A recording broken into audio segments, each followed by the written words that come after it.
Recording in Okay, progress. Bill, we'll pick up your story coming into Hazzard and trying to put this whole thing together. Yes, well, we've already spoken about how that happened. I was there as a teacher looking for a project, and the administrator of the local county health department came to me and suggested maybe working together we could create a regional or district health department. And that was a real challenge, and we took that on and had some success working with boards of health. We were able to convince 6 of the 8 counties in that region to come together as one.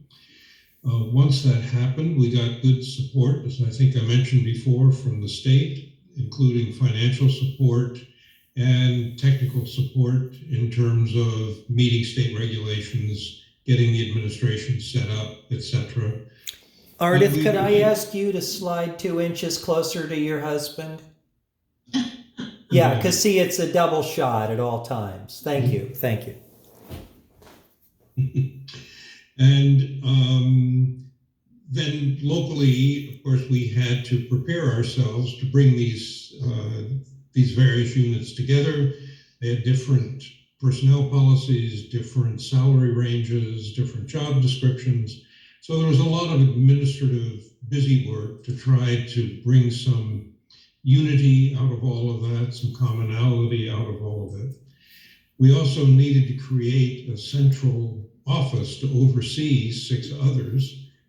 We found some space in a building downtown that we had inexpensively remodeled so that we were able to create a central office with the director of health, the administrator, and then directors of nursing and environmental health, and a couple of others who were responsible then for coordinating things across the 6 counties. This was looked on favorably by the state, and I was able to bring in a person who had experience at getting federal grants. So with a combination of extra money from the state to support this effort and the reality that we now represented a much larger population than each local health department by itself did, gave us clout when seeking federal funds. And we were successful in getting federal funding as well to support a variety of public health programs. The short of it is that in 2 years, we tripled the budget and doubled the staff, which was a significant change for this area. So we were able to expand programs, start some new ones, and have them coordinated over a fairly wide region. This was very instructive for me, of course, because I had the chance to learn how to do this. We had to bring these 6 boards of health together. We had to get them functioning together and getting used to thinking about the region rather than just their own county. Of course, they would make sure that their own county got its due, but they had to think about that within the context of a much larger group of people.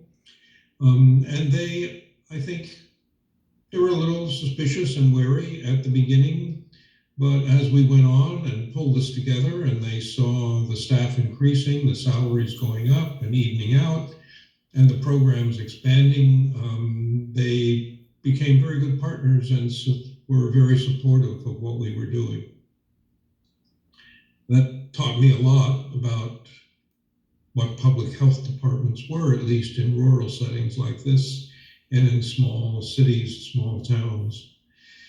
At the same time, I was trying to get in touch with other groups. So we've told you last time, I think, about the story of me going out to get a sense of what the mental health centers were like. I also ended up teaching at the Frontier Nursing Service. I don't know if you've heard of the Frontier Nursing Service, but it was quite famous at the time, put together actually and funded by a family in Cleveland who supported this effort. And in, what was the name of the county? I'm going to reset. Yeah, remember what county it was in? Recording stopped.